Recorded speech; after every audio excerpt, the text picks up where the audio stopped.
Hello guys, নতুন একটা ভিডিওতে তোমাদের সকলকে স্বাগত। দেখতেই পাচ্ছ আজকে নতুন একটা ভিডিও নিয়ে চলে এসেছি। এটা হচ্ছে আমাদের বাস স্ট্যান্ড, কৃষ্ণনগরের বাস স্ট্যান্ড।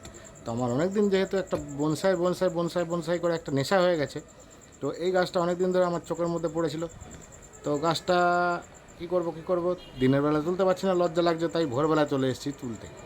তো দেখতেই পাচ্ছ গাছটা তুলে ফেলেছি। চলো এবার বাড়ি নিয়ে যাওয়া যায়। গাছটা আমার অনেক দিন ধরে পছন্দ এবং আপনারা দেখতেই পাচ্ছেন যে কেমন গাছটার শেপটা দারুণ। প্রায় ভোরবেলা বলতে সকাল 6টা বাজে এখন। ঠিক আছে, চলো বাড়ি নিয়ে যাওয়া যাক। এই যে বন্ধুরা দেখো কি সুন্দর গাছটার শেপটা। গাছটা আমি ধুয়ে পরিষ্কার করলাম, ঠিক আছে। তো দেখতেই পাচ্ছ গাছটা একদম দারুণ শেপে রয়েছে। এটাকে আরও ভালো করে তৈরি করতে হবে। প্রথমে গাছটাকে বাঁচানো যাক, ঠিক আছে। শেকড়টা অনেকটাই বড় রয়েছে। এই দেখো এই কাটা ছেঁড়া জায়গাগুলো দেখতে পাচ্ছ, জায়গাগুলো দারুণ। এগুলো বড় হলে